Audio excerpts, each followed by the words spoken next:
Hi friends, welcome to my channel. இன்றைக்கி நாம் brinjal பிக்கல் எப்படி செய்கிறதுன்ட்டு பார்க்க போகிறோம். முதல்ல கடலைப்பருப்பை ஒரு வானலியில் விட்டுட்டு அதை லைட்டாக ஃப்ரை பண்ண போகிறோம். பிறகு கோகோனட் திருவிய தேங்காய் பூ போட்டுட்டு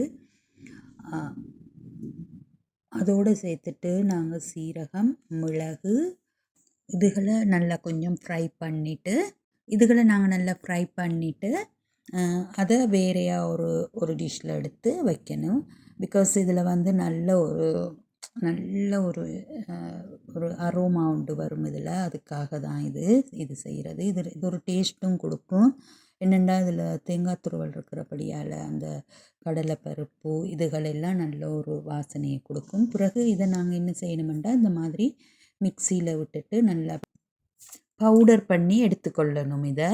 பிறகு நாங்கள் அதே பாத்திரத்தை யூஸ் பண்ணி பிறகு அதில் ஆயில் கொஞ்சம் விட்டுட்டு அதில் இந்த காஞ்ச மிளகாவை கொஞ்சம் ஃப்ரை பண்ணி தான் எடுக்கணும். ரொம்ப டார்க்காக இல்லாமல் ஒரு அளவு உங்களுக்கு தெரியும் தானே, அந்த அதை நாங்கள் இடிக்கும்போது நுணுங்கி வர அளவு இந்த நிலைமையில் இதை என்ன செய்யணுமெண்டா எடுத்துடணும். இதில் கொஞ்சம் கொஞ்சம் ஆயில்கள் இருக்குன்னான். பிறகு நாங்கள் என்ன செய்யணும், நாங்கள் வெட்டி வச்ச டொமேட்டோவையும் அதே ஆயிலுக்குள்ளே போட்டுட்டு இந்த அளவு அதையும் கொஞ்சம் அந்த ஆயிலே விட்டு அதை ஃப்ரை பண்ணி எடுத்து வச்சுக்கொள்ளணும். பிறகு நாங்கள் என்ன செய்யணுமெண்டா இந்த பிரிஞ்சல் அப்படி போட்டு இதுக்கு கொஞ்சம் ஆயில் கொஞ்சம் கூடுதலாக நாங்கள் சேர்க்க வேண்டிய சிச்சுவேஷன் தான். அதால் இதில் கொஞ்சம் ஆயில் கூட விட்டுட்டு நல்லா அந்த ஆயிலில் இதை ஃப்ரை பண்ணி எடுக்கணும். இந்த பிரிஞ்சலை நல்லா அது அந்த தோல் எல்லாம் ஒரு கலர் மட்டும் நல்லா அதில் மஞ்சள் தூளும் கொஞ்சம் உப்பும் போட்டுட்டு கொஞ்சமாக நமக்கு எங்களோட ஸ்பைசி எங்களுக்கு எப்படி எந்த அளவு தேவையோ அந்த அளவு அதை எடுத்துக்கொள்ளணும்.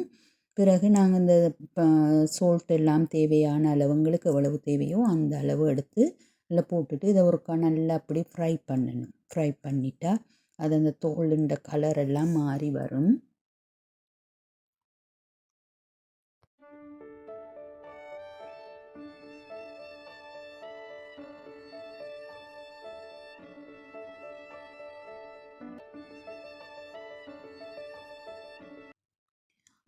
இப்போ இந்த அளவெல்லாம் மாறி வந்துட்டுது. பிறகு நாங்கள் என்ன செய்யணுமெண்டா அடுப்பு ஆஃப் பண்ணிவிட்டு பிறகு நாங்கள் அதில் அந்த டொமேட்டோ, ட்ரை சில்லி இதெல்லாம் ஃப்ரை பண்ணி வச்சுருக்கிறோம். அதுகளை இதுக்குள்ளே போடணும். முதல்ல நாங்கள் உப்பு போட்டுக்கிறோம். இது அந்த புளி கொஞ்சம் கூடுதலாக விடணும். இது என்னென்னா நாங்கள் பிக்கல் மாதிரி தானே செய்ய போகிறோம். அதால் போட்டுட்டு நல்லா இந்த மாதிரி ஒரு மத்தன்று சொல்கிறது இதை வச்சு நல்லா இதுக்குள்ளேயே நல்லா அதை நாங்கள் மிக்சியில் அப்படியெல்லாம் இதை போடக்கூடாது. இதை வச்சே இதுக்குள்ளே நல்லா மசிச்சு எடுக்கணும். அதுக்கு பிறகு அந்த புளியும் அதில் விட்டுட்டு நாங்கள் இதெல்லாம் விட்டு நல்லா மசிச்சு எடுத்துட்டு நாங்கள் ஒரு பவுடர் செய்து வச்சுருக்கிறோம். அந்த பவுடரையும் லாஸ்ட்டாக அப்படி இதுக்குள்ளே தூவி விட்டுட்டு மறுபடியும் நல்லா இது ஒரு ஸ்பூன் எடுத்துட்டு அதில் நல்லா கிண்டி விட்டுட்டு வச்சிட்டோம்னா இது ஒரு கிழமைக்கு கூட கெட்டு போகாமல் இருக்கும். அவ்வளவு டேஸ்ட்டாக இருக்கும். இதை நாங்கள் ஒயிட் ரைஸுக்கு போட்டு சாப்பிடும்போது நல்ல ஒரு பயங்கரமான ஒரு நல்ல டேஸ்ட் ஒன்று கொடுக்கும். இதில் உப்பு, புளிப்பு, உரைப்பு எல்லாம் எங்களுக்கு எவ்வளவு தேவையோ அந்த அளவு போட்டுக்கொள்ளணும்.